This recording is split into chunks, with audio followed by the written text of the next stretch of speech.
some of us left from the week's activities and a couple of additional people, and we have another guest coming, but our special guest today is someone I consider a dear friend, Mr. Lee Gary. Lee is an infectious disease authority. He teaches at Tulane University. And Gary, I'll let you talk about how you got into this. Lee and I met, gosh, almost a year ago now, and became fast friends. And I'd love for you to tell them a little bit about your background. And we're just going to have a conversation, informal conversation about the coronavirus, how it's affecting the global economy, and more especially how it's affecting people, and what might be able to be done. Lee has experience with the Ebola crisis. So, Lee, I'll just hand it to you and tell them a little bit about yourself. Okay. Thank you very much, David. I appreciate it. This is going to be an interesting morning.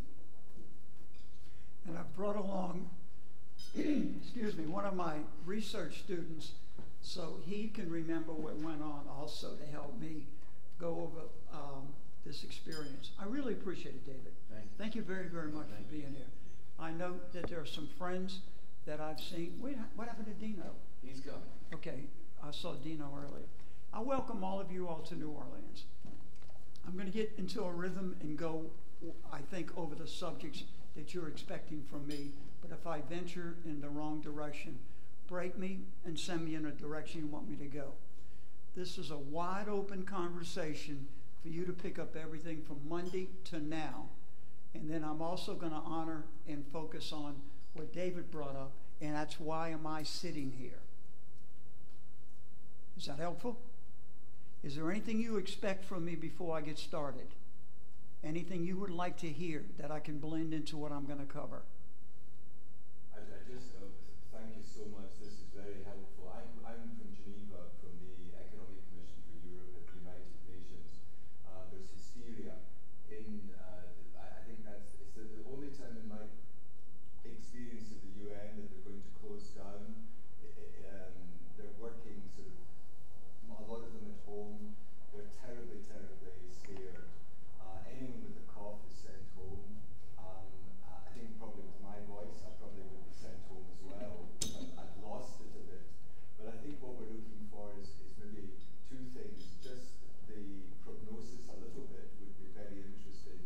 But how we're talking about public-private partnerships in the context of community resilience, how we can fight back against various forms of threats, disasters, but also things like a pandemic, promoting better resilience within the community. And on my right, someone who will talk perhaps after you is Jani, and she's works in Switzerland with me at the UN, but she has experience with contact through WeChat, through the Chinese internet, with the experiences in Wuhan, and where the origins of and she's written a piece on how communities need to be better educated, communicating with each other, so that the risks of a similar outbreak are reduced. So it's a kind of community resilience type of approach that I'm sure you know exactly what I'm saying. So those are the sort of lines that we're most happy to get your expert advice. I thank you for that opening summary, and I hope the rest of your colleagues here will likewise toss in some of that expectation. But let me comment. The secret to surviving any pandemic and any epidemic is public-private partnership. The private sector's got to get in harmony with the public side. Well, that would be, we'll be jotting down exactly what you're That's saying. exactly right. There has to be harmony. And Lee, we have another guest who we're proud to have with us and honored to have with us, Dr. Jennifer Degno, who is the Chief Public Health Officer for the City of New Orleans, and whose husband is a good friend of mine. I'm sure you know Kurt too, Kurt Weigel of the Downtown Development District. But she's here to add to the conversation. It's wonderful. Good morning. Good morning. Delighted to have you here. Would you like me to sit up with you guys or just you guys? She can make herself comfortable. She can come up here with us. Wherever she wants. Wherever. Dino has to direct everyone. That's just his nature. He's going to tell everyone where to go. Well, we only have a 45 minutes. So Yeah, we want to take advantage of that. Okay. So Gary, can you get us? We're live streaming this, by the way, Gary. So this is Yeah, if y'all can, if you just mind moving it a little closer, I know you're talking about. It's okay. It's okay. Yeah. It's okay. It's We okay. gotta stick together in this thing. How's that, Gary? Is that gonna work? Yeah, that'll work fine, thank you. David, while you might interrupt, she was interested to know the countries of origin or international. Well, Dino, please. I'll introduce everyone. I didn't know what you had covered. Okay. I wanted to wait for her to get here. And I was going to introduce her. Go ahead and finish your thought, please. Okay. Anyone else with expectations to share with us? I just want to echo the sense of panic. That's what's happening in Europe. I've been disturbed by the impact the press is having. I don't think they realize how powerful it is. And we've seen the stock market crashing. Everybody's going, what's happening? There's no sense of how bad this is and what is the real risk. There's just this big black hole where we're not being informed by the press or anybody. And I find that very disturbing. And I'd just like your thoughts on that. I think that's an excellent subject to match with what your colleague brought up. They go hand in glove. Anybody else? Expectations. Go. Just one more thing to just add to what Bruce said. Maybe like, can you touch upon a little bit on like the impact of social media? Because nowadays we see more social media, tweeting, Facebook, whatever it is that has more impact on the people's understanding of things or how they perceive things. And if you have any thoughts on that, that would be. I will comment on it because it bothers me also. The social media dimensions and the over-dependence on socioeconomic data versus science. And they're different. That's a rule of thumb. In my world, socioeconomic data can get you in trouble. Science is your best friend. Well, and not just data, but misinformation that spreads like wildfire through social media. While I have the mic, and following Dino's orders, Thank you. I'll ask everyone to introduce themselves so Dr. Viegno can know. Lee, I think, has met everyone.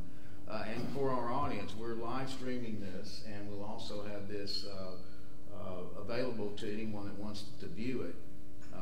And again, it's sustainableresilienceTV.com is the web address, and Resilience 2020 is there are two sections under that, and Resilience 2020 is what we want everyone to click. So please, everyone, spread the word. And there's one thing I have to say before I forget, and I know Dr. Viegno's time is limited, so after we do these introductions, I'm going to give them mic to her if it's okay with you, Lee, since she needs to go, and then we can continue the conversation. I'm asking all of you, and I've talked to people that were leaving this morning, and by the way, Jennifer, this group is what's left. We had several people that had to leave this morning from a week full of activities. We had 11 people at one time. But these are important people, and they're from around the world, so I'll have them introduce themselves.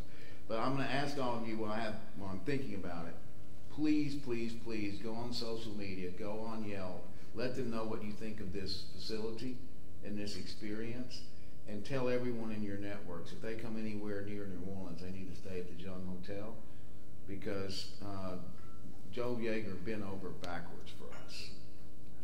He is as much a major sponsor as any supporting member as anyone. So with that, I'll quickly pass the mic, and if you want just your name and who you're with and where you're from. I'm Cole Spanderman. I am a student at Tulane University, and I'm very interested to learn all that you guys have to offer today. Desiree Creed. I am a logistics advisor for ISRC. I'm also an independent consultant here in New Orleans, specializing, my background's in public health, and I specialize in industrial hygiene, disaster response, and disaster recovery also. And Desiree has business cards this morning. They came in came in on Tuesday. I haven't been home since Tuesday. I'm Bruce May. I wear a lot of hats. One of them is the Chief Content Officer for David's organization, the International Sustainable Resilience Center. I'm also partnered in endeavors with Gary Parker, who is a award-winning documentary filmmaker, and we have our own foundation with the film school. And I'm here helping every way I can because I really believe in David and his work. Good morning. My name is Yu Namba. I'm from Tokyo.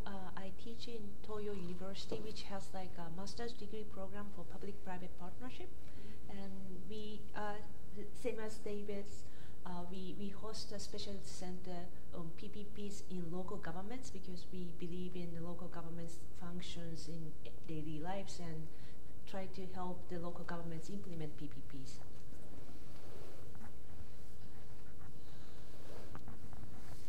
Good morning. I'm Jenny Yu.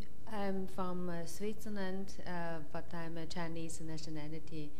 In my work in Switzerland is to help the international investment and cooperation, especially on People First, the PPP approach.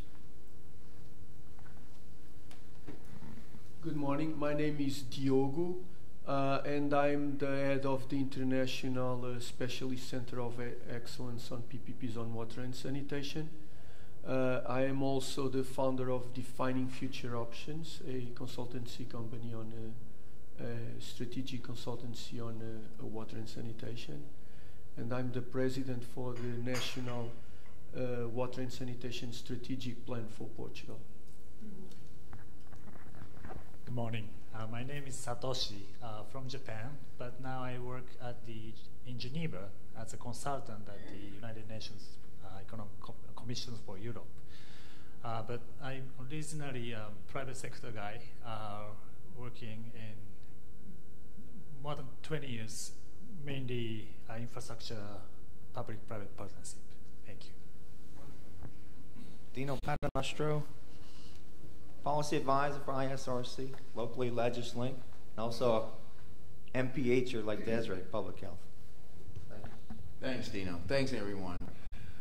So I think the real question on everyone's mind, and I'm going to give this question to you, Dr. Biagno. I really think that people are desperate to know what can we do as individuals to help prevent the spread of this any wider than it already is. What are common sense things? We all know to wash our hands. We all, but there have been so many things said about wearing face masks. I've heard probably 20 different opinions about that this week. Right? Everything from absolutely you must to they're useless.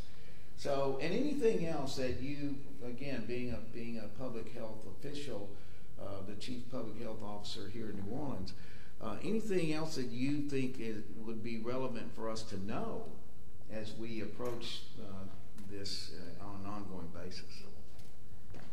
Thank you so much for having me. I'll just back up and tell you who I am. I'm Jennifer Avegno. I'm an emergency medicine physician by training, so I'm a clinician. I actually don't have a public health degree. I have a master's in sociology, which is pretty close. And I've been the director of health at the city for about the last year and a half. And I'm really excited to be here because one of the strategic directions that I think our department needs to go, that health departments are all over the country are going, is in terms of our version of a public-private partnership. Getting the community to understand that health and economic prosperity are inextricably linked. When we know that 80% of a person's health and medical outcomes is due to factors that have nothing to do with their anatomy or their physiology or who their doctor is, then that makes health and wealth tied. And I think it's exciting to be in a room of people who understand what public-private partnerships do in other sectors and can then translate it to health. It's also salient because a lot of what we do in public health is not direct clinical services, right? Most public health departments in the U.S. do not run direct service clinics. So what our role really is a convener of private, nonprofit, academic, and governmental agencies to all get on the same page. In fact, on my drive here, I talked to the state, I talked to Ochsner, which is one of our major health systems, I talked to LCMC, which is the other major private health system, all about the same topic, because we can't solve COVID by ourselves, right? Gone are the days where we have armies of public health workers who can go out into the streets, sort of like we did with yellow fever 100 years ago. So we absolutely have to rely on our partners. That's the response I think we have to take as a community and as a country. I think it's slow going, and I think it's got variable acceptance in different parts of the country. So I would like New Orleans to really be on the leading edge. When I leave here today, I'm going to a tabletop exercise where we are working through COVID scenarios with our tourism leaders, our port, our airport, our governmental leaders. So again, trying to bring everyone to the table to solve the problem, not saying, well, we have a plan, here's the plan, you guys do with it what you will. I think there's a lot that individuals can do. It's all very basic, it's all what you said, and it goes back to the concern over social media, I think. Social media, I think, is a blessing and a curse, right? We're using it right now. We have tried to be very intentional about putting facts on social media. We have to get buy-in as a trusted source, though, and I think that's the problem. I think there are so many sources that you can choose which source you want. And so we have tried to really put out regular updates. I think when folks on social media see a governmental agency or like the CDC putting things out regularly that are consistent, then you get buy-in. Also, they have to be culturally appropriate. So I got real excited last night. We have a large Vietnamese population here as well as a large Hispanic. So we translated our website and our fact sheet about COVID into those languages. And I just happened to look on Twitter. A young Vietnamese man said, "Hey, can you tell me the link for the website? My parents don't speak any English. They don't know where to go for information." We sent it to him, and he said, "Thank you so much." And I thought, so this is an isolated community that, if this virus came, could cause serious harm to that community because they are generally isolated. There's many elderly people there, and they don't speak the language.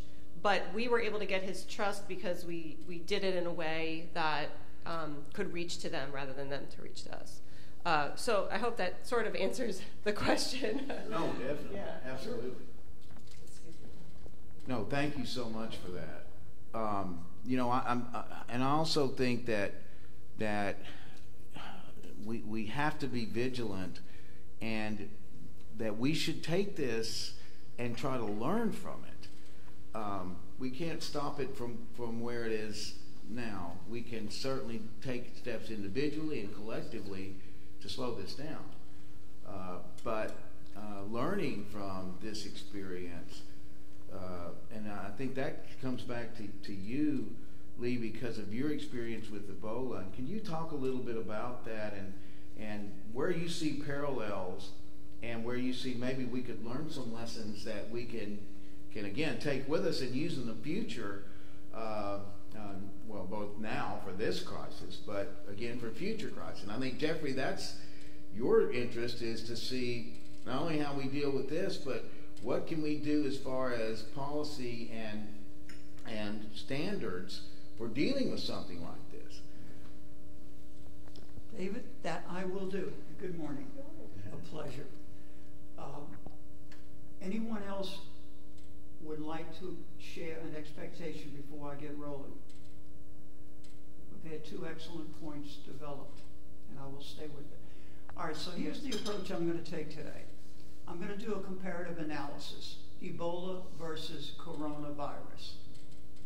I always like to have a reference for whatever issue I'm dealing with. If it's red, I'll look at blue. If If it's green, I'll look at white. Something of that nature. Comparisons are always helpful. Then what you do is you get into a room like this and you ask your colleagues, what's Ebola? What's coronavirus? What's a virus? And I guarantee you 25 to 50% of the bureaucrats talking about coronavirus right now cannot tell you the difference between a bacteria and a virus.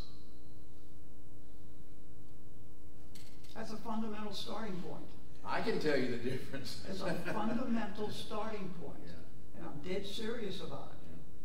Second, whoever you're going to be dealing with already has their homemade model. And they're not going to yield. They've already made up their mind what model they're going to work with. So you either have to modify it, add to it, or obliterate it. And start from fresh point of view. Well, perhaps, sir, if you could tell us the distinction between a bacteria and a virus, we'd be very happy. Sorry. I got a video that I used. There's a video. It's a 1-minute video, and it explains the difference. Wow. You'd be shocked at how little science bureaucrats know. In the second part, and Jennifer mentioned this, know the source. I only read 3 publications: Business Week, Harvard Business Review, and National Geographic. I don't have a subscription to any other publication. Cole will verify that. He knows through the case studies. Know the sources who you're working with. Know the sources that are used by those you're working with. So what is the difference? I'm setting up the scene. Oh, you're setting it up. I'm Okay. setting it up. I'm sorry. Well, one thing that has caused the Mr. Impatient. in Switzerland is the terrific worry and scare in Italy, which is just on the border of, and lots of people travel to see and a lot of the cases have been done. And apparently, my colleague on the phone a few minutes ago was telling me that somebody from Germany came from China into, and it's not even the Germans are quite happy about this. Well, they're happy about saying it. And he was the spreader, 22-year-old gentleman, and he went to the north of Italy, and it seems that he was a super transmitter, if that's the right terminology. And then he went to Germany and is now in Germany. But apparently they've traced this gentleman as the source of the outbreak, and it's much, much higher in Italy than in other parts of Europe, and by dramatically so. And in other parts of Europe, it's still 10, 11, 12. Some people are dying. The first person in Switzerland, over 71, a lady, died in Lausanne, which is 30 miles from the UN in Geneva. So let me stop you for a minute. What's your point? The point is, I'm trying to tell you exactly the level of interest, and I think it's terrifyingly fearful, and people are talking on those terms in a dramatic way. I've never heard this before. I lost my mother in November. Wait, hang on a second. You're doing exactly what I want you to do. You challenged me. You don't challenge. There you go. Let me tell you. I'm just telling you, my original point is, I've never seen such hysteria and concern in Europe at this particular time. That's right. That's right. And you've delivered a very important message. Now, my interest would be whether or not your colleagues absorbed it the way you gave it to them. Can we use your message to stimulate them into action? So let me go to my next point that I've learned in my lessons. Never give a bureaucrat an operational responsibility. If you want to get it done, find that person who knows how to ride a horse.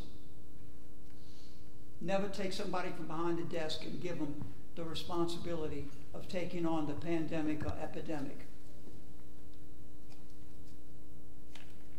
Elaborate on that. I am absolutely going to get to that. Well, and can I back that up? Sure, There's go ahead. lots of studies that show that the public only accepts messages about health crises from medical personnel, right? So my staff keeps trying to get me to wear my white coat, which I resist.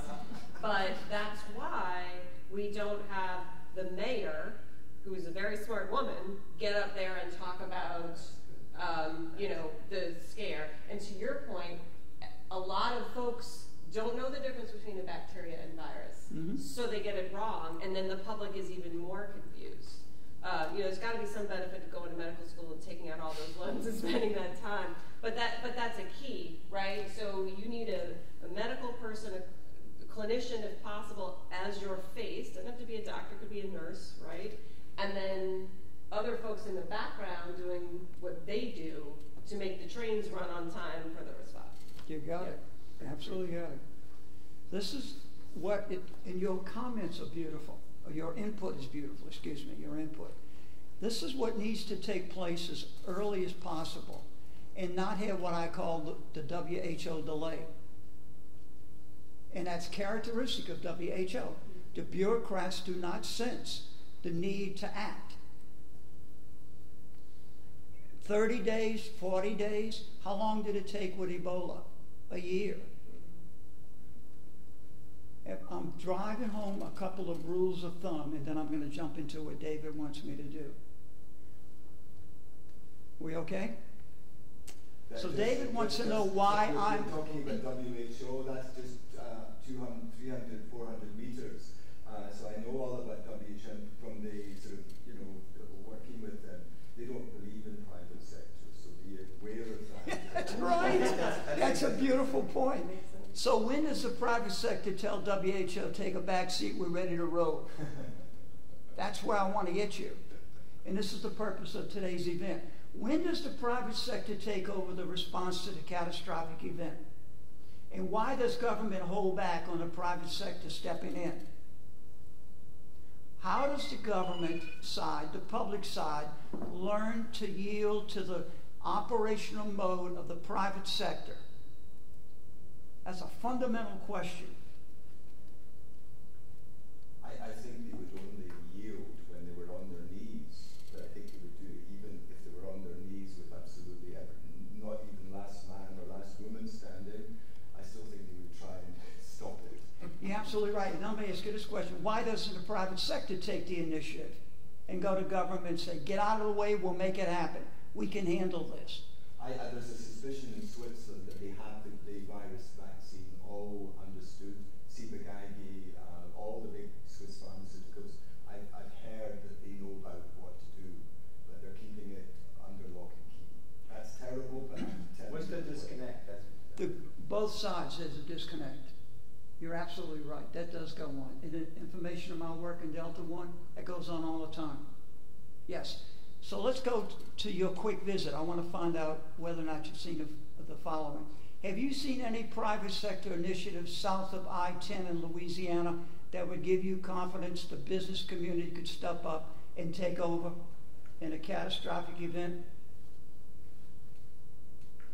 No.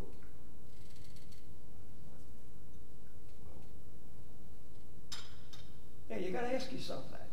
Why do the CEOs sit back and wait and not respond quickly? The CEOs of the world should have never let WHO let coronavirus run as long as it did without speaking up. This gentleman is speaking a little bit my language, so did you talk about this, David? Look. The WHO is scared because exactly as you said, they made a complete mess of the Ebola. Yeah. So what they're doing is every day they're organizing news conferences. In my view, perhaps you disagree with me, they called it coronavirus, which is easy for everyone to understand. They called it C something or other. And I thought I said, oh my gosh, why are they wanting a new number on it? And I thought that was very bureaucratic, to be very honest, in terms of it. That was more scientific, I think, because coronaviruses are very common, cause the common cold.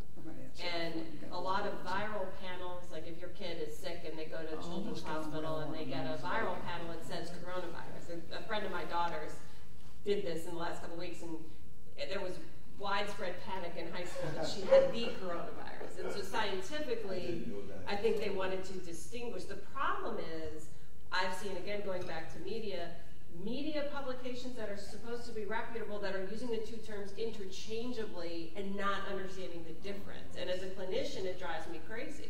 You know, we have to be precise in our language, otherwise, you know, everybody gets confused. It's a good message. Now let me answer your question for you quickly. COVID-19, you put it in RAM, you slide it up to memory, and then you slam it in hard drive. Then you start logging all of your files, COVID-19. It's a pain in the you-know-what to constantly go coronavirus, something, something, MERS, or SARS-2. Yeah, but if you go COVID-19, from now on, when you hit RAM, it's going to pull it out of memory, and your frame of reference is in hard drive. This is the way you think during a catastrophic event. You start training your people what goes into RAM, what do you save in memory, and you better lock it into hard drive and never forget it. You learn the incident command structure, and there's only one chief dog, and that dog says bark, and you bark. And nobody else sits around bureaucratically thinking about what to do. You know the ICS 100 command structure. That's where I'm going, to minimize the waste of time. Now let's go into what David asked me to say quickly to you all. Why am I here? Because I'm a maverick. What's my background? My background is that in '87 I started a business. So I have three revenue streams. I don't call them income. I have a revenue stream from Tulane, a revenue stream from Delta One, and a revenue stream from my business. I'm a capitalist. I'm not a Republican. I'm not a Democrat.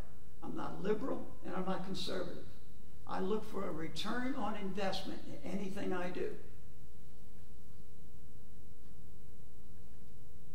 You got to know that about me. That's where I'm coming from. Okay, so let's get to Ebola. Why did I end up with the Ebola campaign? It's all relationships. I have never applied for a job in my lifetime. I have never been in an HR room to fill out an application for employment.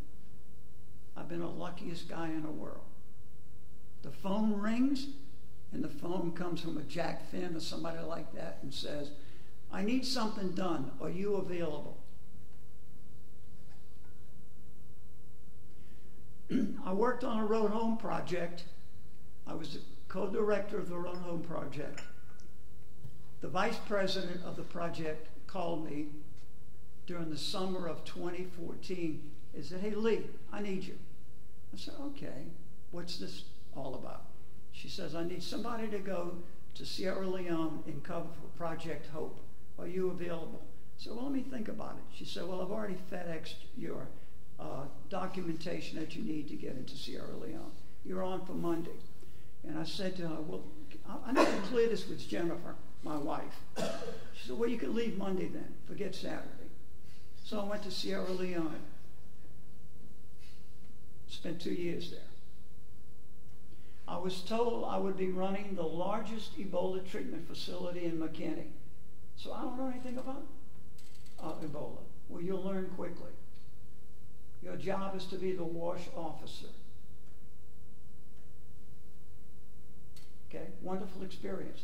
Here's the point. I got called because I'm the one person that would ride that horse. She knew nobody else would accept the fear of Ebola. I got a telephone call last week from International Medical Corps. Are you ready to go take on coronavirus? I said, hell yeah, where do you want me to go? Always look for somebody that has that attitude about taking on an issue. That's what I look for with individuals. WHO can't find that person. You're right. Its HR department is purely bureaucratic. It looks for another bureaucrat. I couldn't agree with you more. I figured I'd get in your veins sooner or later of thinking.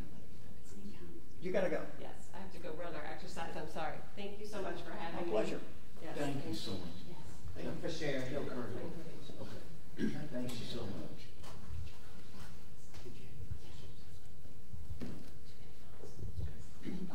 continue to hit you all with items I want you to think about, and then we're going to summarize what you're hearing.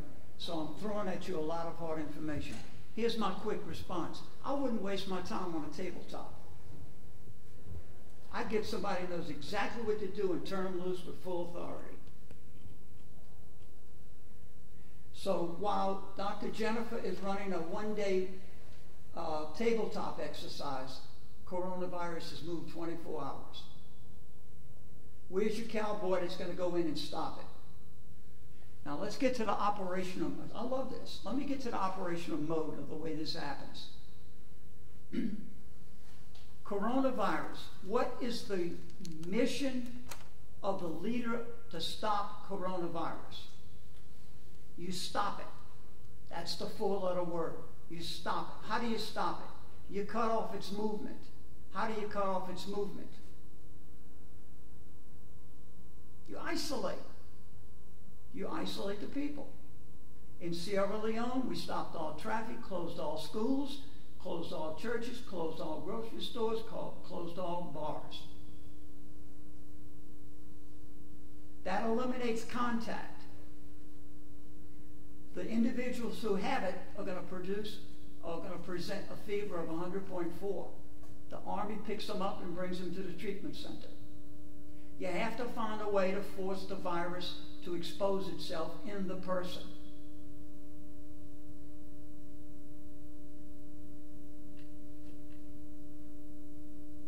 You got that? You got to find the virus. If it's in a person, you've got to isolate the person. Then you pick up that person, you bring them to a treatment center. Now compare Corona and Ebola. This is the fundamental issue the world has not solved yet. Ebola is a virus, coronavirus is a virus, right? What's the difference in the two viruses? Ebola is more severe. That's its hazard. But Ebola is a spaghetti and coronavirus is a sphere. So they have different functional mechanisms.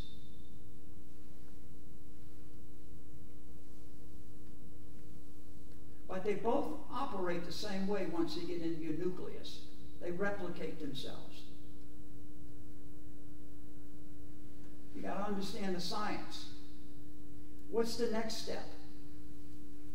One stays in the respiratory system and one gets into the circulatory system. What's the difference? Corona goes to the circulatory system. Goes to the respiratory system. Ebola goes to the circulatory system. Now you're treating people with the fever. What's the difference? You expect the Ebola person to die in 21 days. So you need as many body bags as you expect deaths. With Corona, you don't expect that many deaths.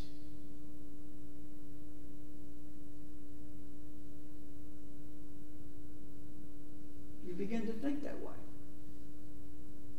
Ebola is going to go to the circulatory system. Corona is going to go to the respiratory system. They're two different mechanisms. Nobody sneezes Ebola. You have to get the fluid from the person who has the Ebola. But with coronavirus, if you're within 3 to 4 feet, you can pick up the particulate. The air mobile sphere with the virus. So how do you treat the situation for each different with the individual you're dealing with? With the Ebola, you find a place where a person can die, and you ease their passage. You don't waste medicine on them, and you don't waste personnel. But what about coronavirus? Now you got to babysit somebody because it's a different treatment process. It's respiratory.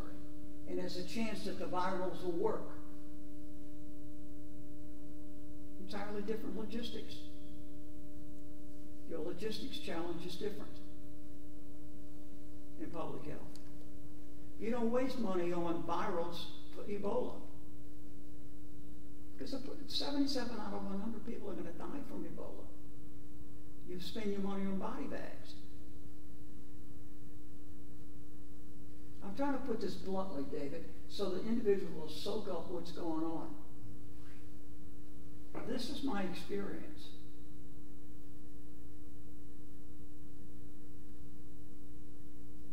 You could be walking around with coronavirus for months, but you're not going to walk around a month with Ebola. You're going to be bleeding and dropping human waste, urine, and blood, and people are going to see it. You're going to get scooped up and taken to a treatment center. So to answer your question about the media right now, the bureaucrats who are running the recovery or response have no idea of the difference. They don't have a reference for a previous event. The U.S. did not learn about Ebola. The Brits ran the program in Sierra Leone. The French took Guinea and never showed up. And the United States took Liberia, stayed there 30 days and left. There are no people in America that have a strong reference to the Ebola event, but the bureaucrats are walking around talking about it as if they were there. It's like the FEMA people that you meet that were at Hurricane Katrina, but they were in Jackson, Mississippi, or Birmingham, Alabama on a telephone. Never got to the Superdome. Beware of the bureaucrat who talks as if he or she was there. I can tell you that CDC never left the lobby of the Radisson Hotel in Freetown, Sierra Leone. CDC? That's the United States Center for Disease Control. They never took their ties off. They never made it to the bush. And they're walking around talking about how they handled Ebola. And you said the British were better. The British were fabulous. The Brits did it. The Brits sat there in the medical corps to Sierra Leone to take care of what was going on. I'm not on the microphone. All right. David asked me to speak bluntly about the experience. Get the bureaucrats out of the way and get yourself somebody from the private sector who's willing to ride the horse. That's what I call it. You let the bureaucrats speak, the politicians, but you put somebody in charge that's going to make it happen. And then you get somebody on the side in operations that knows what you need to buy for the survival of the individuals, and then what to buy for those who don't make it. And there are three very important components. Every survivor needs water, food, and a tarp. They need a tarp to protect themselves from freezing at night and to protect themselves from being roasted in the sun of the day. Water, food, and a tarp.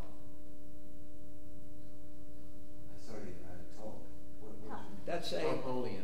Tarpaulin. You don't wrap yourself in a blanket. A tent, basically, yeah. If you wrap yourself in a blanket and it gets wet, you freeze at night. You come out an ice cube. During the day, you suffer from the heat of a blanket. But if you got a tarp, it reflects the sunlight. That's operational. Cole knows this. He's been in my class. You go operational as quickly as possible. Yeah. So the coronavirus will be around for a long, long time.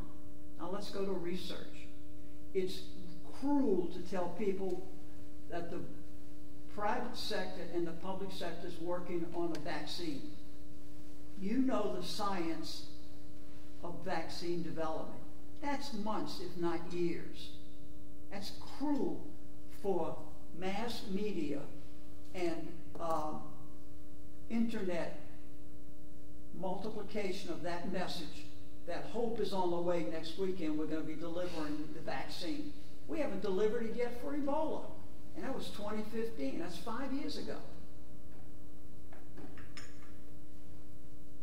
Prepare your country for the inevitable fact that coronavirus is going to run for a long period of time, just like SARS and MERS. because there's going to be another replication, another screw up of the DNA, RNA, and there'll be a new coronavirus of that family. It's inevitable. Lee, okay, so let me, this just popped into my head. So we develop a year from now, they finally develop a treatment for this strain of the coronavirus. But by then, what you're saying is there could be another strain. It's waiting. That medicine won't treat. It's waiting. Yeah. And let me give you a live, really, I'm going to get some fresh coffee while we're talking. Go ahead. So, you say prepare for a long time. Bureaucrats, as you said, are saying that most probably during spring and summer, coronavirus will eventually lower its strength or even disappear because of the heat. Is that true? That's science. Okay. Now, why does that happen? This is a beautiful question. This is exactly where sitting behind a desk but being in the field makes a difference. A body with Ebola, for example, that person has died. The doctor says, issue a death certificate. You bring the body into the sunlight, it's oozing blood and other fluids.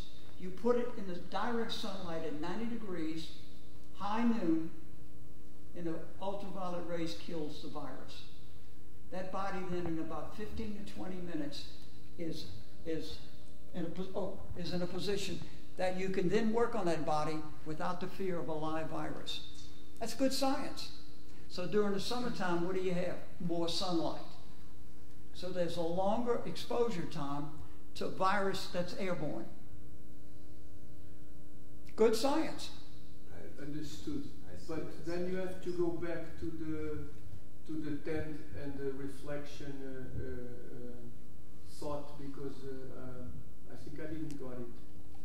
So putting people away from sun is bad. I took that point. If they're infected, but I didn't. If you got the coronavirus, sit on your back deck for a half hour. At the sun. And get the sunlight. Yeah, and when you sneeze, the airborne virus is going to get whacked by the ultraviolet. See, this guy knows his stuff. Look, I'm purely operational. I don't own a desk. When I'm in the field, my boot's on my desk. It's like a military operator. Action. Yeah, but no chain of command. I'm the top dog. There's a big difference. There's no staff meetings. You're in the field as quickly as possible, and So in northern Italy, when that cluster broke, I would have isolated that cluster immediately and made damn sure that everybody in that cluster was given the opportunity to have soap and water. You don't need hand solution. Soap and water will do more than what the 99.99% hand lotion will do for you. No, just set it up. Oh, Set it here. Thank you. We'll That's do all. it better. Yeah. Understood. It'll work better. Yeah. Any other questions about dealing with coronavirus? Yeah, so we know this one is probably going to die down during the summer, and we know there's another one coming that could be mutated. What are your expectations for what happens then? Are we going to be chasing another vaccine and be another year behind it, and is that going to explode and be bigger? There'll be another one. We'll have experienced the current coronavirus 19, and next one will be 20 or 21. But we'll learn to live with it. Example, Sierra Leone, 5 deaths a week is considered acceptable, even right now for Ebola. Even now. Yeah, even right now. It's not gone. You just live with it. It's background noise, I call it. Mm-hmm. It's background noise. We build highways in America. We accept 50,000 automobile deaths a year on the roads. Right? We just learn to accept that number. How many individuals? Well, you can take examples. Look at the average stats. Year after year after year. We still have approximately the same number of lung cancers in males versus females, and we live with them, yeah. so interesting to hear what you just said. The best efficient way to control this virus is isolate The person. the person, but what if the people don't know who is the person? That's the bad part about coronavirus. And that was an opening comment I made to you. With Ebola, you see it. The body's bleeding or it's passing fluids. With coronavirus, 5 of us in this room right now could have the coronavirus.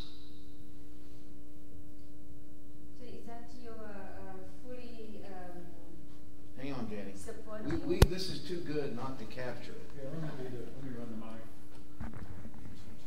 So sorry, I just wanted to understand well what you just explained. A great experience, and now we all know Wuhan, the city Wuhan in China, is still isolated. Mm-hmm. And you think this is good action? Yes. Until you isolate Yeah. or contain or corral. Yeah. You wait to see who's going to present early. You deal with those cases. The lingering, latent cases, you have to wait for them to present. You're going to have to wait for them to present. And the difference is with Ebola, it presents in 7 to 10 days bleeding. So you damn well know. But with coronavirus and its family, it could be lingering for months before it presents. That's the unfortunate part about coronavirus. It's not a clear and distinct present, as it's called. But the people and the families are now at their home more than I was trying to get you 40 up 40 here. days. Yes. So Yeah. what they're going to do, and there are lots of people. Actually, they don't have this disease. That's the miserable part. Let's go now to the comparison for the bureaucrat, for Jennifer sitting over here. He's the best bureaucrat. Jenny, stay up here, please. Let's Please, do this quick please. analogy. And The Lee- city of New Orleans tomorrow has a case of coronavirus. By the end of the week, 100,000 people have it. Let's just play this game for a minute. Coronavirus. They're told, stay inside, everything's shutting down. Who's going to bring them food and water? That's then where the government kicks in because it has the functional capacity. But the private sector has an even greater opportunity. The private sector says, hey, we can do this. And the private sector can start delivering the water, the food, and making a profit. That's good capitalism. I'm okay with that. Now, let's say that's an Ebola outbreak. You don't have to worry. After 21 days, you just buried 100,000 people.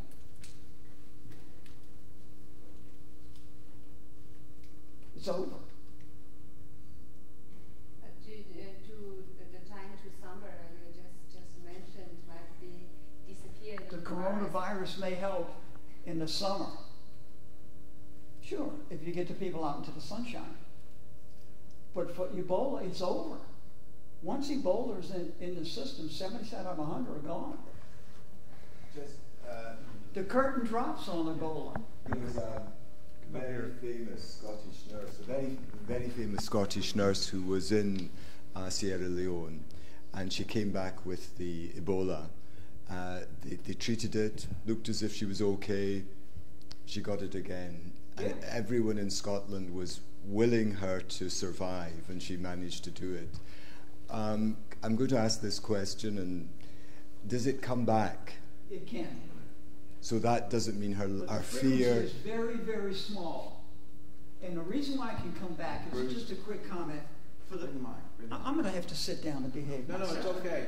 Gary said the mic, we'll cut this out. Gary said the mic's picking it up. His Okay. mic on the camera. You don't need Here's the what I mic. want to say about the repeat of coronavirus. There were a couple of cases in which the male came in with a second case of coronavirus. The coronavirus can live in the liquid of the eye, and it can live in the scrotum. It's a little lower temperature in the scrotum, and it's a nice viscous environment. The eye is a nice viscous environment. and it's a comfortable place to live. But those individuals who spend a lot of time in the sunshine and kept off the sunglasses and had the virus in their eye, killed the virus from the sunshine. But the sunshine's not going to get to you, scrub. Not much sun in Scotland, I can tell you, but still, that's... Yeah. I'm going to sit down and behave while I'm Yes, supposed to. please. So have your baseline for a reference. Coronavirus's best baseline right now is the Ebola experience. But most of the people talking about the Ebola experience don't know what they're talking about. Go ahead. You mentioned the importance of isolation. Yes. But suppose essential public services like water distribution, these workers, they start to being worried how they are going to do their jobs. Because, well, one positive thing is that they are out on the street getting sun. This is positive. But the negative part is that they have to interact with people. And they're starting to get worried. In Portugal, these utilities are already putting pressure on government agencies like the Environmental Portuguese Agency to disclose some orientation on how to deal with it. But the thing is, it's a public service, 24 out of 24 hours provided, and they cannot stay at home isolated. So, does this fit your let the government deal with logistics, the theory? It could. Okay. It does. Here's the practical science. If you're 6 feet away from a source of coronavirus, you're pretty much safe. That airborne particle is going to fall by gravity. It's not likely going to hit you in the face. So, another rule of thumb. The coronavirus likes eyes, nose, and lips. So if you're around someone that just coughed, go wash your face. It'll be on your face. As soon as you rub your forehead, do this, you've spread the virus. Get the film off your face as quickly as you can. Wash your face. The rest of your body's protected. It's not like ionizing radiation. It's not going to get through the clothing. Next part is, when that person leaves the room, go wash the doorknob and wash your hand. Or if you've just served them coffee, throw the saucer and the cup in the dishwasher.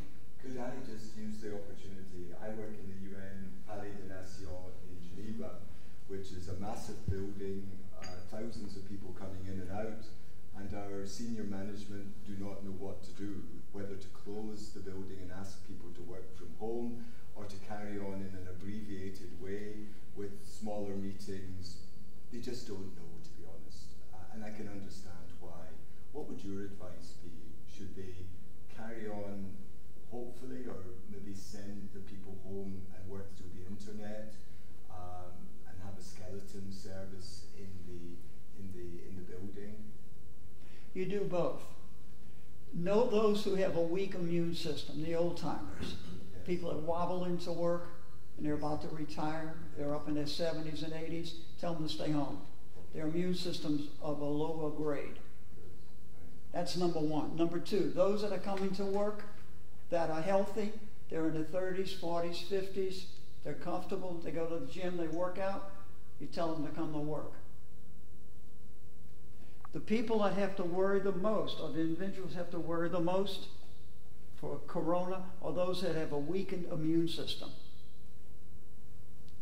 Those individuals have to worry the most. Look at the stats from the Washington outbreak. It's at one place, a boarding home or whatever it's called, a rest home, a retirement home, an old folks home we used to call them. And all the deaths are in that one place, and the medical staff or the support staff. So if you've got a big office building, don't send your people home that are healthy.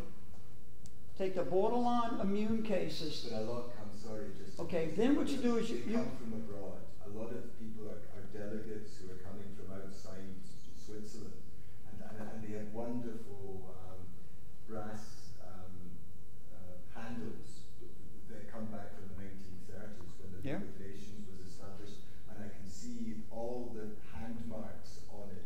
And for me, it's very serious. What you do is the night maintenance crew cleans all the surface area. You put a bonus on the contract for the night maintenance crew, and you tell the night maintenance crew. Well, I can assure you, sir, they will never come in at night. That is never. The maintenance crew? No, capitalists put a little bonus. You put. I was going to say they put in a bonus on the contract. We put a budget in that. You do, absolutely. I think you need to come and see what I'm talking about. You're dealing with bureaucrats too. Well, flexibility is not something. No, sincerely. You go to the men's room, for example, and you have all of the knobs for the water, for hand washing, clean, and then you do the same thing with all of the other items in the building. I know the guy who runs the building, Clemens Adams, so I will talk to him when I get back, and I will tell him what you just told me. So thank you for that information. Sure. And he can try his contracts. And here's the other part. If you've got cellular people, they're all in what we call cells, and they're side by side. You go to the cellular row, and you tell every other person to work home that day, and you rotate. Then they come back to work, and the other group works at home. So you deliberately separate the individuals on a rotating basis. That was done during the Spanish flu lesson. The breakdown on the Spanish flu lesson was to send, rotate night crew, break it in half works off, half comes the next day. You rotate so that you keep a 6-foot gap between people. In the corrals. That's what you do. Just want to make a public service announcement. As we're sitting here speaking of this, my son's high school sent out to all the parents high school update on COVID-19 and what they're trying to do, what they're listening to state and federal public health officials to do. And I thought it was a pretty balanced message about let's not put our head in the sand, but let's not overreact. And these are the things sort of on the school level, maintenance level, and individual level you can do. But they're not trying to shut down the school. That's right. They're not trying to send us kids home. And in the U.S., the cases have been relatively low so far compared to the total population. And Louisiana's had 0 reported. So they're trying to put all that in perspective, but that brings it home to what James, this brings it home to my family. Yeah, now look, Louisiana's got a couple of things to look after. This is going to be big.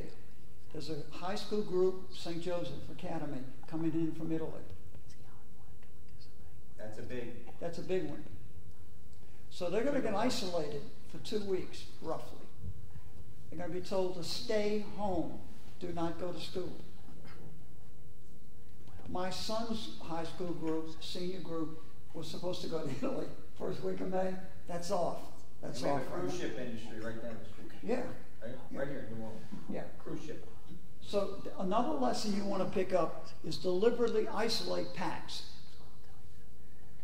Deliberately isolate the pack. Let's say Cole tomorrow has a fever, he's coughing, and he's in one class at Tulane. You take that entire class and isolate it, but you don't close the whole university. You take your chances. A bureaucrat would probably close the whole place.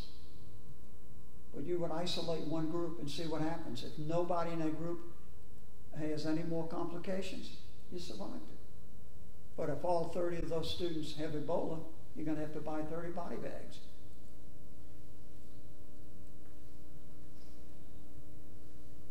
I love this stuff, in case y'all don't know that. I thoroughly enjoy this work. Yeah. Jenny's a big fan of American film industry. And so the Hollywood actors I saw on TV, they're flying around the country with masks on. Does that do anything in your opinion? If you don't have it. The light mask, that we're in the light mask. If you wear the N95 and you don't have it, the person who has the coronavirus should wear it. The transmitter should wear it, not the receiver. Not the healthy public. You don't need it. You put it on the person who has presented the virus. That's what you do. So what's a good role for the private sector? Yes. What's a good role for it?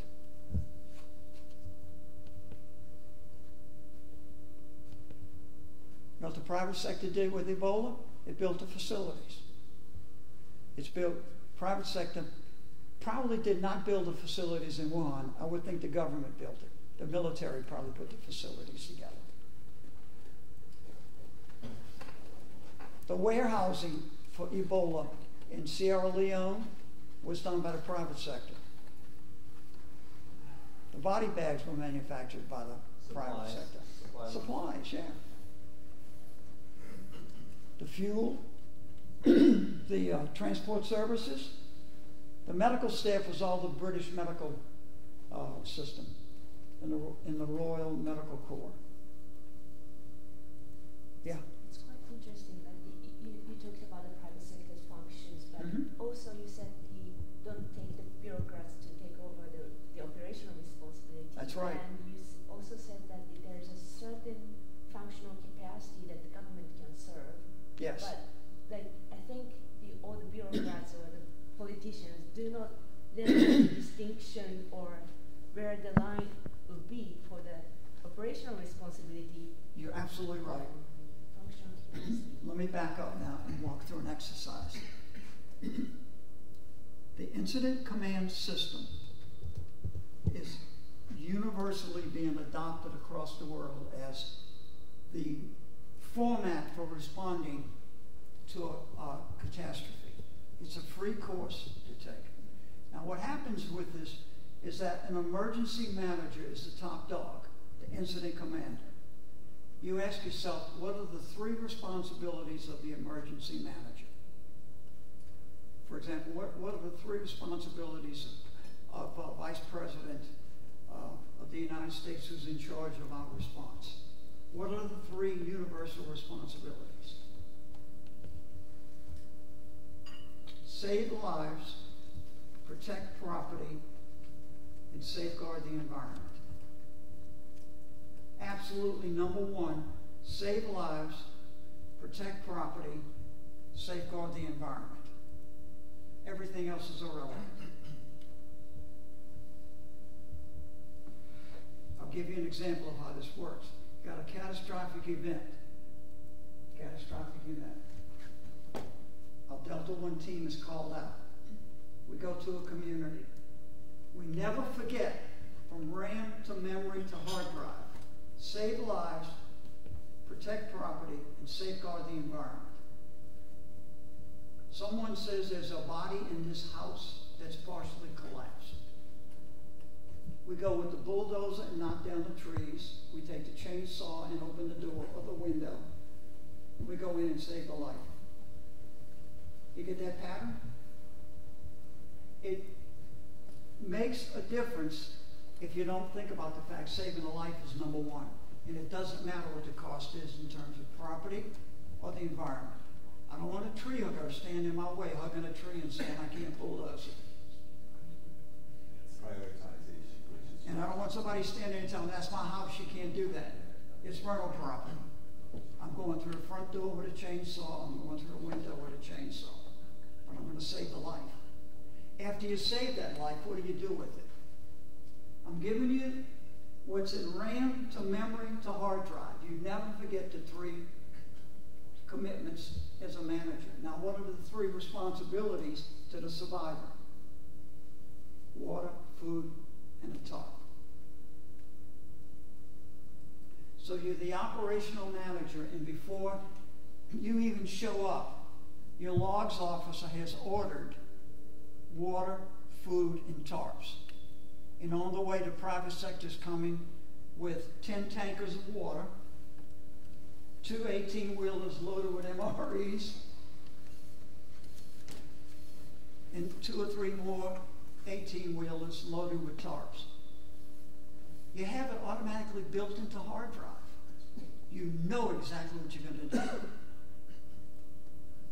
Now, the problem that we run into is that the institutional knowledge doesn't always get transferred. All the people that worked Katrina are gone in New Orleans.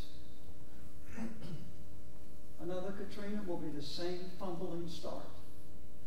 Most of the people that worked Ebola in West Africa are gone. I'm one of the few surviving persons left that can talk about the experience. That's why I got the phone call. Are you ready to go to take on coronavirus? I'm ready to go. I still have institutional knowledge. One of the failures of the private sector is the high turnover of those individuals in the private sector that participate in a catastrophic event because they get promoted, they get moved on, they go to another community, go to another location. But the bureaucrat sits there. I know I'm picking on bureaucrats. I know that. But they don't have a suntan. They've never been out of the office unless they go to the golf course. Or they play tennis. But generally speaking, they've not been in the bush. So they forget life, property, environment. Lee, just point in about 5 minutes, we're going to have, and I hope you stay for this. We're having in about 5 minutes some guys that I partner with from Regional Economic Modeling, and they are working on some models of different variations of this. It would be extremely valuable for you to be here and grill these guys because because loss of life, there's no price tag on that, of course. Yeah. But the economy affects people's lives.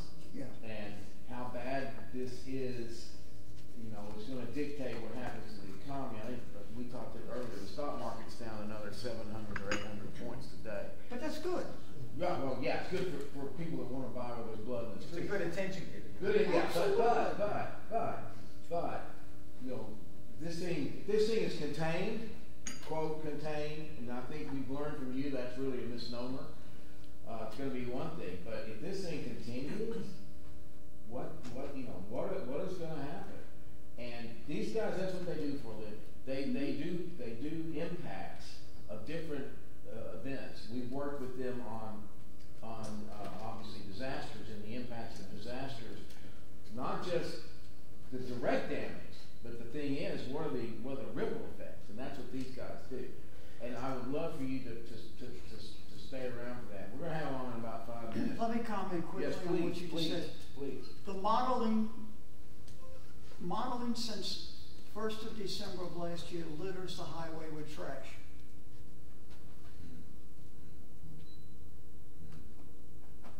It's all been dead wrong on coronavirus. Dead wrong.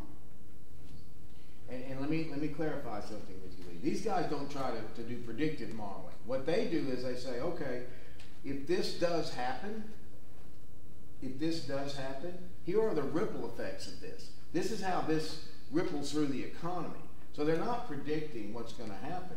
What they can do is take different scenarios because they have enough sense to know we don't know what's going to happen. Sure. But they can take different scenarios and say, okay, if 5 million people are 100 million people are infected and 5 million people die, here's what is going to happen. Here's what we think will happen as far as the impacts of that to the economy. So that's what these guys are doing. But that's again, I would love for you to be here to interact with them on that. That's good work. I'll have to balance that and think about it for a minute. Look, let me pause for a second. If I've sounded dramatic this morning, it's deliberate. Sure. Normally speaking, I'm a very low-key person. Wait a minute. Wait a minute. Can we challenge that? I believed every word you said until now. You just lost us. You just lost us. Does anybody got anything they want to bring up? Well, yeah, go ahead. You talked about the private sector should take also this opportunity to contribute actually could create new business. Yeah.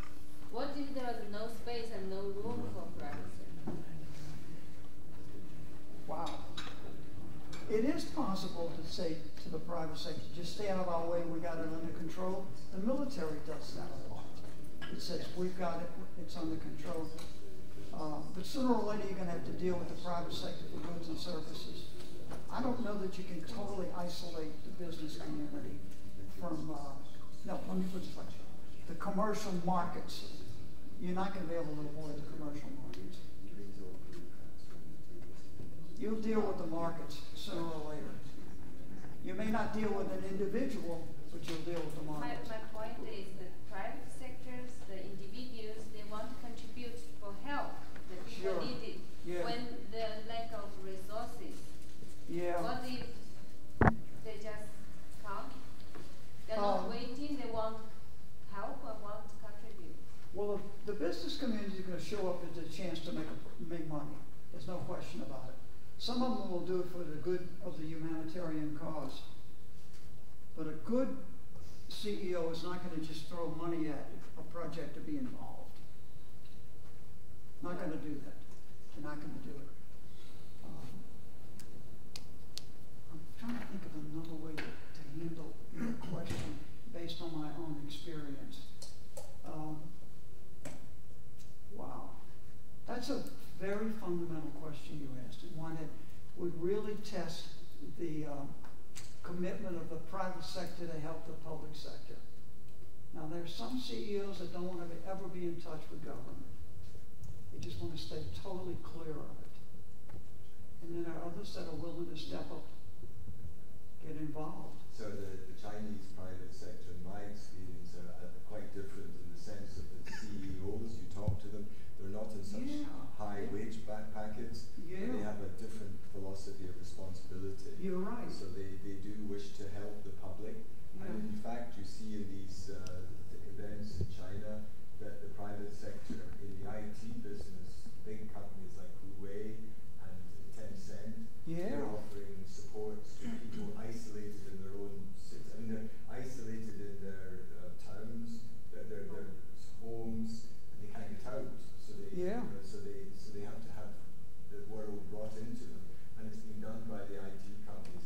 I don't think they're taking too much profit in this. That's an excellent example. In this life and at that moment, I think there are a lot of company CEOs, they're waiting to help without earning profit, because this is just this moment. Everybody wants to try the efforts. Individuals also want to try the effort to get over this bad situation. I can tell you, my coffee group that I'm in right now, the general thinking goes this way. Let's just keep running the way we're running. Tell some of those individuals we know that have just come in from surgery, or someone that's had a problem, or they've been battling with an immune issue, tell them to stay home. But we're going to keep roaring along. You're not going to see I don't think you will see the shutdown for coronavirus that you would see for an Ebola outbreak in this country. I don't think you would see something of that equivalent. And I wanted to give you all a piece of information while I pause for a second. I'm carrying an untreatable super bacteria. I've been treated with it, now how should I say this?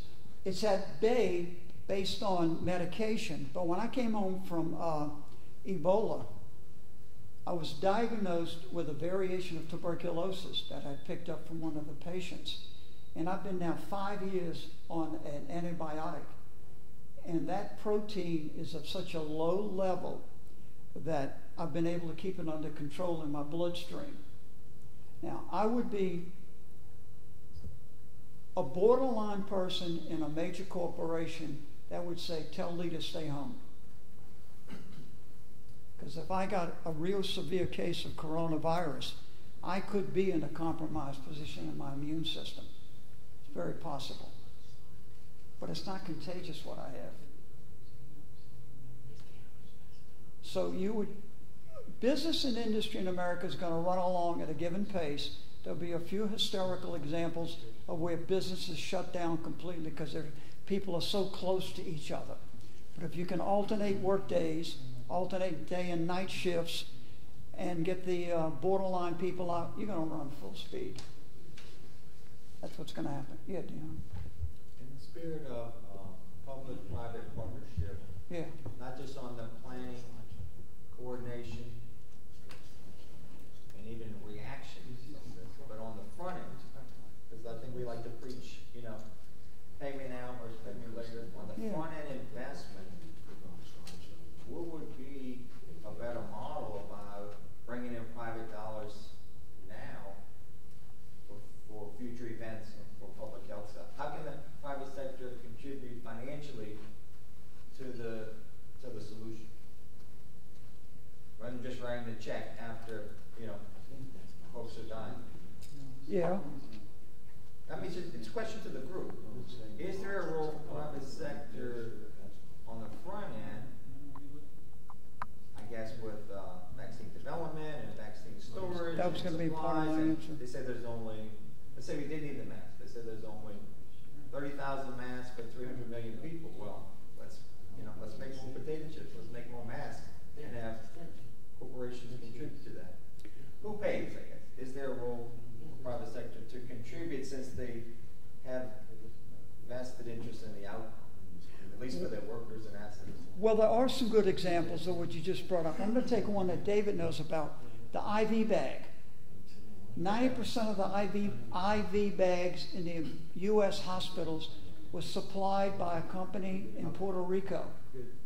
Hurricane Maria came along and blew out that company. So hospitals in America were suffering for the loss of IV bags.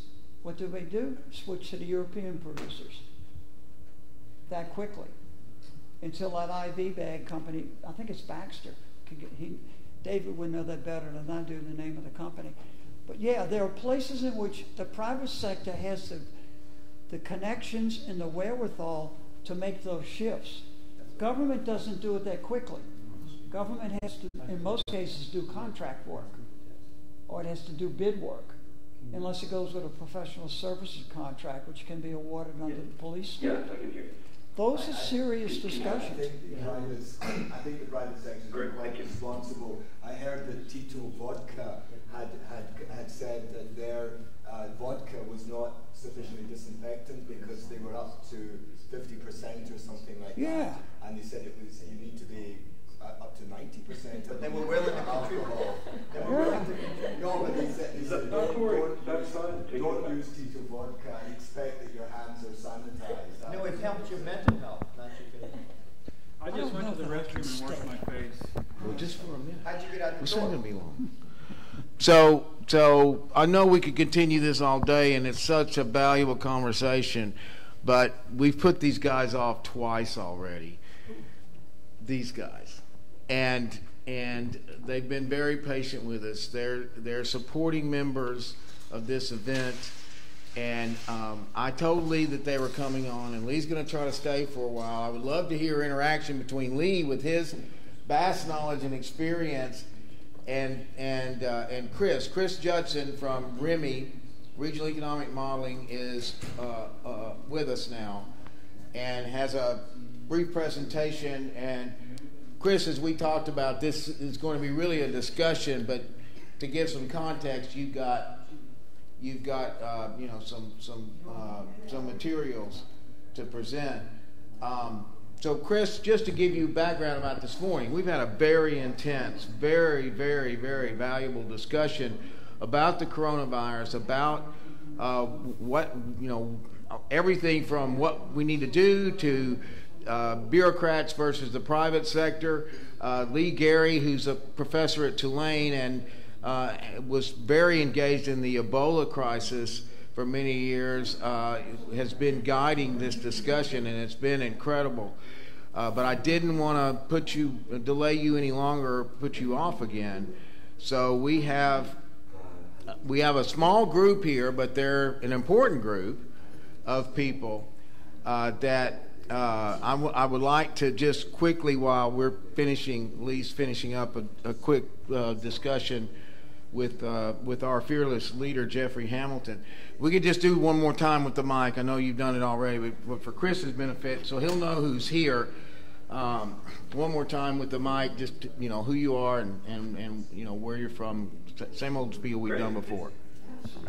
Desiree Creed. For the lovely introduction. Desiree Creed, logistics advisor for ISRC. He can only hear you up here. Oh, okay. So we'll have to kind of walk up here to do it. So Chris, can you hear us from here? I can hear you. Be better. Before it's a bit low. It is what it is. It is what it is. You can let him know. Yeah. If you guys have any questions, just speak closely to the microphone, and that's just fine. Okay, well, here's what I'm going to do. Desiree, go ahead and introduce yourself. I'm going to introduce everybody else. I know all. That's good. Okay, I'm Desiree Great. Freed. I'm logistics advisor for ISRC and also an independent consultant in disaster response. Nobody's really good on ISRC because ISRC doesn't have any money. Let's just be real. Okay, we have, Chris, in addition to Desiree, we have you, Namba, and you is the director of the Specialist Center in Public-Private Partnerships for Local Governance. It's based in Tokyo, Japan, and Toyo University, which has a master's program in public-private partnerships. Then we have Janny Yu, and Janny is from Zurich, Switzerland.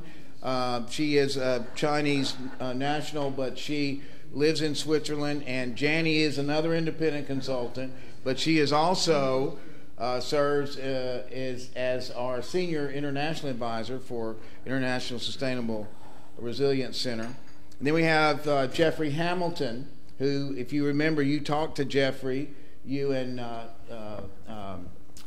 Billy did. You talked to Jeffrey. Jeffrey is the Chief of Economic Cooperation and Partnerships for the United Nations Economic Commission for Europe and is over this the Center of Excellence that we're under. You remember Jeffrey. Then we have Diogo Oliveira, and Diogo is from Portugal, and he is the director of the Center for Water and Sanitation, PPPs, Center of Excellence. And then we have Siochi Kato, and he is a consultant to the United Nations Economic Commission for Europe. He is from Japan, and he also is an entrepreneur and has done a lot of work in public-private partnerships. And then we have Dino Paternostro, and Dino has his own firm, but he is also my senior policy advisor. We have Bruce May and Gary Parker. Bruce is the Chief Content Officer, and you've been interacting with Bruce for ISRC, and then Gary Parker, who's an independent film producer and is giving a labor of love to come help us with this. And this is being live streamed, Chris, by the way, and it will be available for use by you guys and anyone else. It'll be under a website called sustainableresilienceTV.com, and click on Resilience 2020, and you can see everything that happened this week, including this session. And finally, well, where did your student go? Did he leave? He's got a job interview. Oh my gosh, he's got a job interview. So we have a really great friend of mine and this super amazing, extraordinary guest who's been guiding the discussion all morning, Lee Gary, who I've told you about earlier. Lee has had real life, on the ground experience with possible pandemics, with the Ebola outbreak, and has been just incredible giving us discussion. Now, I asked Lee to stay as long as he could. He's got to leave in a few minutes to interact with this presentation that you're about to give. And so, if you don't mind, we'll just interrupt you when we have questions, Chris. But the focus of today is the coronavirus. I know you are going to probably talk about disasters in a broader context, and that's fine. And just I'll say this and then I'll shut up.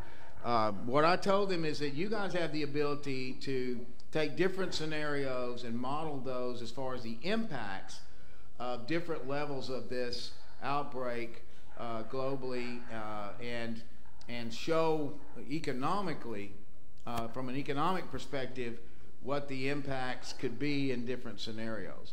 So with that, I'm going to turn it over to you, and then we'll have a discussion about what this all means. So thanks again, Chris. Thank you, David. Yeah, it's an honor and a pleasure to present to all of you today. My apologies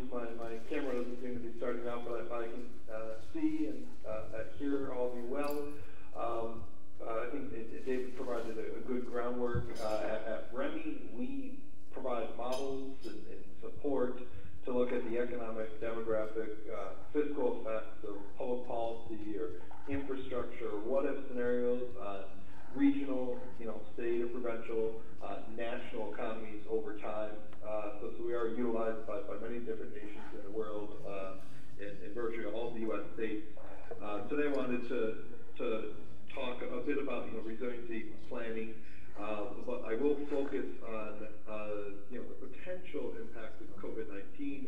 Although I don't have any simulation results on COVID-19, we're going to glean from some recent work, past work that Sandia National Labs has done on the impact of the influenza outbreak and what that meant for the U.S. economy.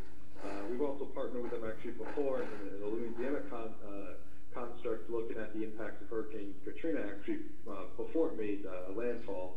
And for better or for worse, their predictions that they made through their models and integrated REMI were 95% accurate to what actually happened, up to 5 years after the effects of Hurricane Katrina. So again, a big part of what we do is it's not just a standard multiplier, we're really understanding how businesses and consumers respond to these types of scenarios over time. So with that being said, I'm just going to get started here. I'm going to go through some of these slides fairly quickly, start out a bit high level, and get into a bit more detail. So, yeah, as all of you know, there are multiple different types of potential, black swan events. And resiliency, for fiscal resiliency, may be different than energy resiliency, or environmental resiliency, or infrastructure resiliency. But they all have potentially catastrophic effects. And the goal of having more resilient plans and infrastructure in place is to mitigate that loss, right? So really, a lot of times we're looking at, from a dynamic cost-benefit and ROI perspective, the cost of these policies, but we're also understanding the baseline. So one scenario that we're going to dive into a bit deeper today, we'll be looking at an AECOM study looking at sea level rise and coastal flooding in various mechanisms in which they can mitigate those risks. And so, we're really quantifying the value of avoiding those risks over time compared to the cost of the said policy. So I do have a few slides, pertaining to COVID-19. So this was a slide back in 2010. We do have other studies on similar types of events. We've worked with the CDC before and various other centers, but this may give you, something to consider. Although an influenza outbreak tends to affect more people than COVID-19 has so far. As we see now, they've estimated it's over 100,000 people worldwide who have now been affected, and this will likely continue to grow. But this gives you an interesting idea of a sensitivity analysis that past groups have done on large-scale influenza outbreaks and doing a sensitivity, and that's very similar to what we would recommend for COVID-19 in terms of based on assumptions and rate of spread. Hey, Chris, let me interrupt you. Let me interrupt you, please. I'm sorry, but this chart is kind of difficult for us to read from where we're sitting. Could you just kind of go through that quickly? And I think this is really the heart of what we're talking about regarding the discussion this morning. I think that this, can show really what we're talking about. We're talking about impacts of a pandemic like this. So I hate for you to have to read all that, but just kind of go through it with us. It's really great information. Thank you. Sure. So what they did with Sandia, this is a lit review they did of other past research, so some of which used REMI and others may have used alternative models. But the idea was they were looking at low and high case scenarios of economic impacts. And this was in regards to gross domestic product. Now, of course, we could look at various different metrics, things like jobs and personal income and consumption and fiscal effects. But in this particular case, is looking at gross domestic product, a low and high in terms of if this was a large influenza outbreak, particularly problematic effect. And of course, so For example, in the U.S., the Brookings Institute was estimating a high of 5.5% GDP disruption in a given year. That would be large enough to trigger a recession. And interesting enough, in their high scenarios, they assumed a 0.5% fatality rate. And we know so far from COVID-19, last I checked, it's on 2.3%. Is that right? Leads that job with you? Yeah. Okay. Wow. So, you know, the potential, of course, is quite significant. And this is what the Sandia study, and I could send a link to the report. They integrated the EpiSim model for reference with REMI as a publicly available tool. There are plenty of other tools from the CDC, but you know, for this type of analysis, especially at this stage, you don't necessarily need that tool. You can use REMI baseline data on population, employment, and provide a sensitivity analysis. But what they've looked at was the effects of increased absenteeism in the workplace, and thus models reduction in worker productivity, as well as some potential lost earnings, right? As some employees would be covered by their employees at sick time, there are plenty of part-time workers who would not be able to recoup those losses. Mortalities, right? So if there's increased death, that you can enter that specific by age cohort for males and females. And so that has long-term repercussions in terms of lifelong decreases in consumption and labor market access. They also looked at some substitution effects that would occur, you know, almost similar to like gearing up for a major hurricane. People may make increased purchases at the pharmacy, but then they may hold back on other purchases, and we're already beginning to see these effects on the automobile industry, that maybe they're going to hold off on buying a new car or make a large investment like buying a new home or secondary house because they don't really know where things are going, or their market's tied up, their money's tied up due to stresses in the financial market. And then, as we've also seen, there are other financial market effects, some of which are more of a Wall Street effect, but sooner or later they do trickle down to Main Street, so to speak. As we've seen, with the federal funds rate being reduced, this is no two black swan events, if you will, are alike, right? So in this particular case, we can't just reduce the federal funds rate and hope that will fix this scenario. We need to go at this differently through research and testing kits and having hospitals and medical facilities ready for this event. And so our point there being is that although we can reference other studies, no two particular scenarios are necessarily alike, and so you have these types of models that are standardized yet flexible and customizable to look at some of these more unique events. Now this gives you an idea of this was using REMI, so this was looking at the H1N1 scenarios and what this was estimated to have on the U.S. economy in 2009, and so they were saying upwards of a 0.36% GDP impact. And again, even the H1N1 compared to COVID-19 was essentially a much more tamer virus or flu pandemic. And so again, I actually have two calls later today with a state government and an entity in Canada that are beginning to model the effects. And we will send a link in 2 weeks' time. We're hosting a webinar on the impacts of COVID-19, and that will look and dive into this further. But I wanted to give you an idea, at least how that type of effect would be modeled. Chris, let me stop you here, please, because again, we've had this really robust discussion about COVID-19 and what we've been talking about containment and how we respond from a health standpoint. But this is the economic side. Does anyone have any comment or question about what Chris is talking about here and these impacts?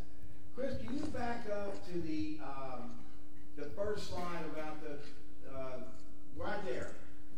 So the Congressional Budget Office is saying this is again a okay. So the Congressional Budget Office is saying that in a high incident scenario, 4.25% of GDP is is going to be disrupted, right? Correct. That's a big number. I mean, that's what you're saying. That plunges us into the U.S. into a recession. But if you can extrapolate that globally, that's a bad deal. A bad deal. Right. Yeah. Lee, do you have any comments on that, or Jeffrey, any comments on what you're I'll saying? give you my standard sarcastic response. Sure. You can't go forward without change, because the bureaucrats will absolutely be tortured if there's no change. You have to have change to make political waves. And then that justifies the behavior of Congress, the state legislatures, and the municipalities. I'm sarcastic about that. There's not going to be a model who would not predict no change. So let me give you an anecdotal answer to that. I have a colleague who's actually a part of ISRC. He's our chief financial officer, Chris Fiducia, and he's the closest thing I have to a partner. Chris has been working in Puerto Rico all but 3 days when I came down there, the entire time that I've been through this since September. So Chris's family misses him. So we're paid under our contract to come home every 2 weeks. But if we want to come home every week, half of that, those other 2 weeks are on us. So yesterday, Chris said, I may want to go home. I'm just going to check and see how much a plane ticket is. If you bought a ticket for the next day, normally it would be $1,500. Chris Fiducia is flying to Baton Rouge from San Juan, Puerto Rico, round trip for $200. And he told me when he flew down last week, there were 14 people on the plane.